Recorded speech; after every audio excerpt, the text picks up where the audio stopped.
Thomas, Percy and the coal. Thomas the tank engine's blue paint sparkled in the sunshine as he puffed happily along his branch line with Annie and Clarabelle.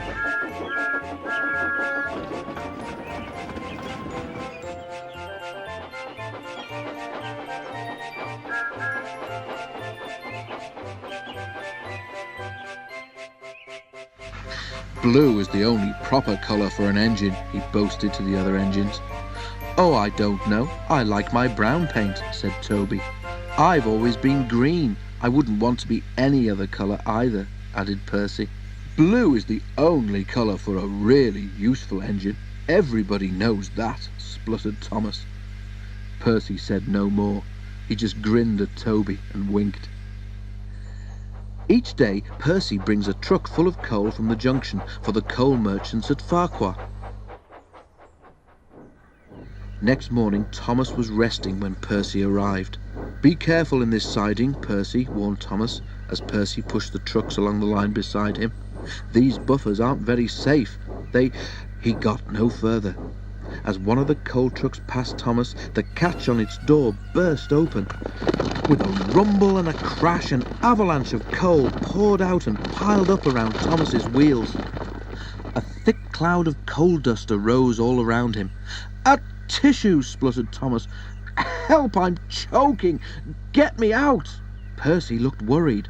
Then, as the dust settled, he looked at Thomas and began to laugh. Thomas's smart blue paint was black from smokebox to bunker. "Ha ha ha," chuckled Percy. "You don't look really useful now. You should see yourself. You look really disgraceful." "I am not disgraceful," choked Thomas furiously. "You did that on purpose, Percy. Now stop your stupid giggling and get me out." But it was some time before Percy could help. The coal bunker stood behind the buffers which Thomas had said were unsafe. It was only when the coal was shoveled into the bunker that Thomas could be moved. Poor Thomas was filthy. "You're not fit to be seen," grumbled the cleaners. It took so long to clean Thomas that he wasn't ready in time for his next train, and Toby had to take Annie and Clarabelle with Henrietta. The cleaners were tired and dirty when they had finished. Thomas was grumpy in the shed that night. Toby thought it was a great joke, but Percy was annoyed with Thomas for thinking that he'd made his paint black on purpose. "Who'd have thought it?" Percy remarked. "Fancy a really useful blue engine like Thomas becoming a disgrace to the Fat Controllers Railway." "You wait, Percy," replied Thomas crossly. "One day you'll laugh on the other side of your smoke box." "Pooh," rejoined Percy. "I wouldn't have missed all that fun for anything." The feud worsened as time went on. Thomas thought Percy had coal-dusted him deliberately, and Percy was cross with Thomas for thinking so. 2 days later, Thomas was at the platform when Percy brought his trucks from the junction.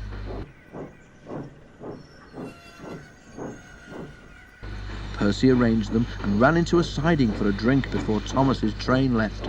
The water column stood at the end of the siding with the faulty buffers. As Percy tried to stop, he heard a cracking sound, and to his horror, found that he couldn't. The buffers didn't stop him either. "Ooh-ah!" wailed Percy. "Help!" The buffers broke, and Percy ran into the coal bunker with a thud. Coal flew everywhere, and when the dust had settled, Percy had disappeared beneath a thick black cloak. Thomas watched from the platform. As the crash died away, the signal alarm dropped, and Thomas moved off, laughing as he went. Percy was furious, and he spent the rest of the day wondering how to pay Thomas out.